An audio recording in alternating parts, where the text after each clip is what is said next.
Today we're talking through the first proper previews of the new Dark Angels Codex. The Unforgiven have some new tricks to turn off your auras, steal your objectives, and effortlessly hold back hordes in close combat.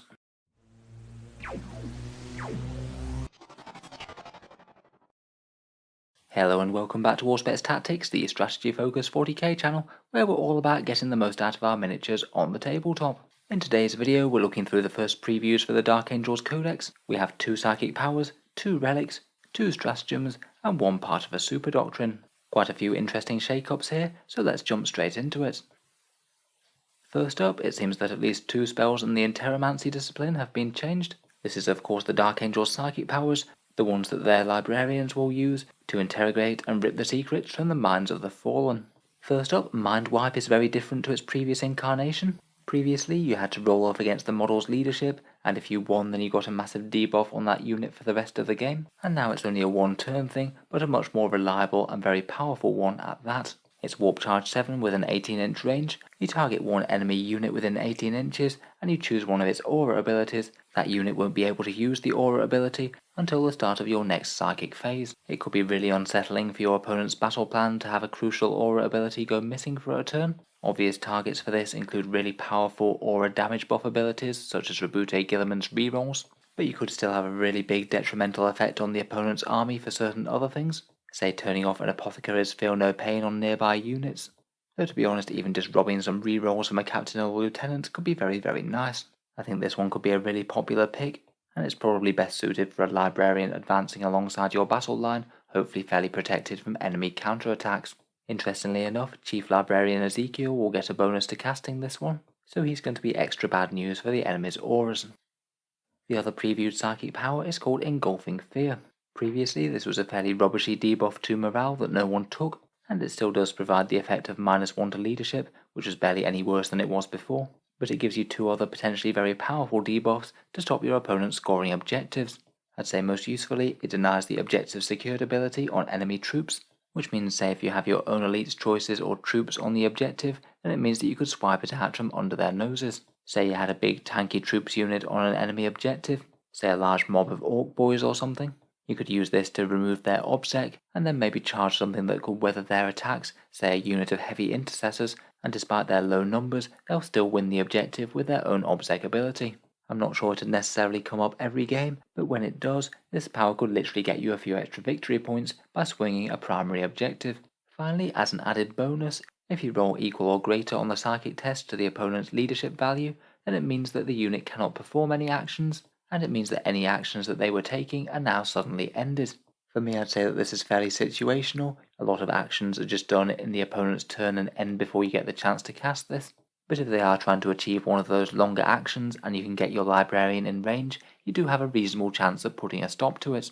I'd say that this is likely to come into effect even less than the obsec one, plus you have a much lower chance of actually getting it to beat the opponent's leadership than just casting the power in the first place. But again, when it does stop an enemy action, you could potentially be denying them a fair few victory points.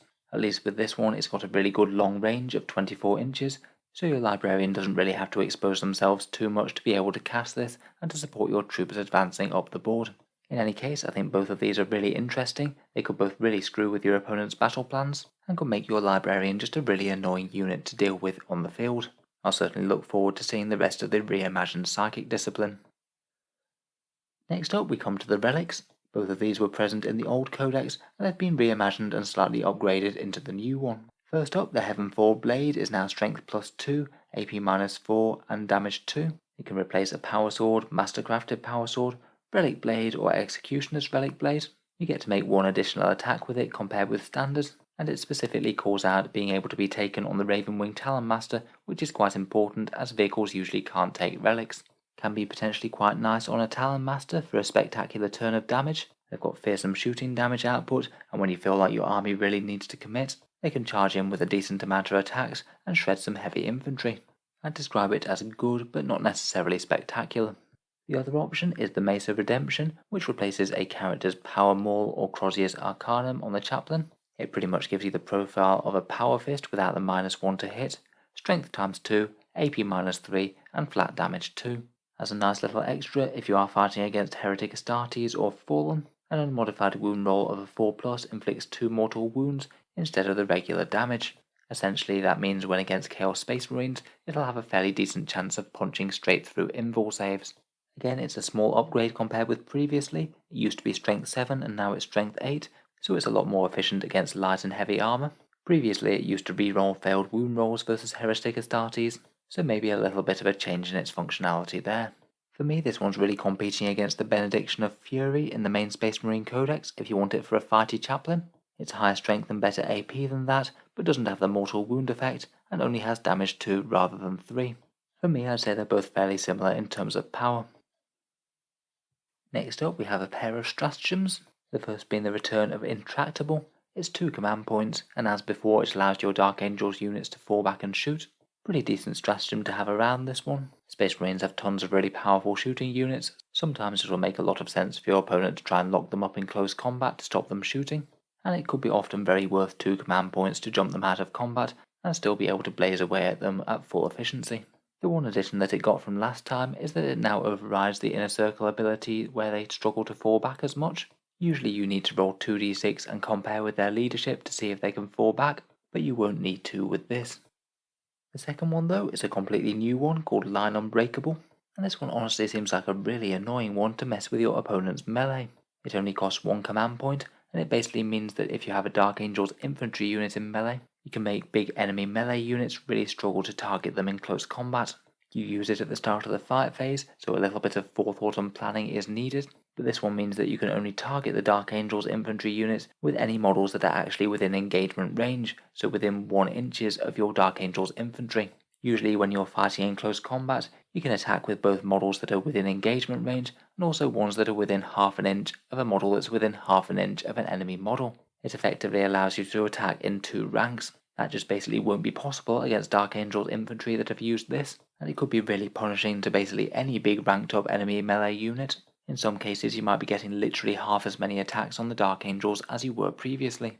This one, combined with transhuman physiology, could make some Dark Angels Primaris units just really hard to remove in melee. It won't be as powerful against elite infantry units, but anything that relies on a lot of models making attacks really will struggle. I'm a bit on the fence as to how well I like this one, to be honest. It is really powerful, but I'm not sure how much of a fan I am of them messing around with the core rules of the fight phase. It just feels a bit arbitrary saying that a decent amount of the opponent's forces can't actually attack. Still though, it certainly looks very powerful to me. Against the right opponent, this could be really annoying. Finally, we did mention the Dark Angel Super Doctrine yesterday, but I'll quickly go over it again with a few things that people mentioned in the comments. This Fire Discipline Super Doctrine is a tactical doctrine augmentation, and it's only one part of the Dark Angel's Super Doctrine. My guess is that there will be 2 other parts, one for Deathwing and one for Ravenwing, but we'll have to wait and see. Essentially, this one allows your infantry models that aren't Deathwing models to shoot their rapid fire and assault weapons while in melee as if they were using pistols, though they will only hit on a ballistic skill 5+. Afraid I hadn't quite put 2 and 2 together yet in the last video, and I hadn't realised that basically they will pretty much always be stationary in this case, and it means that they'll be getting the advantage of Grim Resolve, so she'll be hitting on a 4+. It's going to make certain Dark Angels units just really quite scary to charge. If you can't wipe them out, you could be facing quite a lot of return firepower, and then of course any melee attacks or counter charges the Dark Angels can muster. As I mentioned last time, it'll be particularly potent with anything that auto hits, any generic high damage output shooting units such as Eradicators or Plasma Inceptors, and I think actually it could be a particularly good one for heavy intercessors. They're quite likely to get charged, durable enough to take the storm of melee, and also quite likely to want to stay in combat as they might want to be trying to hold an objective. Hosing the enemy down with strength 5 shots after they've been charged seems pretty good to me. I think it might come up a little bit less than some people expect though. It is somewhat situational. Your opponent has to either have charged you or not fallen back themselves. They must not have wiped you out in close combat, and you must not have wiped them out. And you also must have chosen not to fall back yourself, which can often be the best bet anyway, as if you fall back then all the rest of your units can target that one exposed enemy unit and hopefully gun them down. So I don't think that this will be happening literally all game long, but in general I think it will make opposing armies a lot more worried about charging a Dark Angel's gun line. So plenty of strong new rules for the Dark Angels here. Certainly bodes well for the Codex, which of course I will be covering in full on the channel just as soon as we have details. Feel free to subscribe to Auspex Tactics if you'd like to see that. Finally, if you have been enjoying my videos quite a bit, I would just like to quickly mention the channel's Patreon page, which is how I keep on making new videos quite so regularly. All of the video making does take a fair amount of time, and if you are enjoying a lot, any support is massively appreciated. Channel patrons do get a fair few advantages, seeing certain videos early, regular votes to see what sort of things come next on the channel, and automatic entry into the regular prize giveaway with a chance to win some big model kits. If any of that sounds good to you, or you'd just like to help support the channel, then the link is down in the video description below. In any case, a massive thank you for listening, and I'll hope to see you guys next time.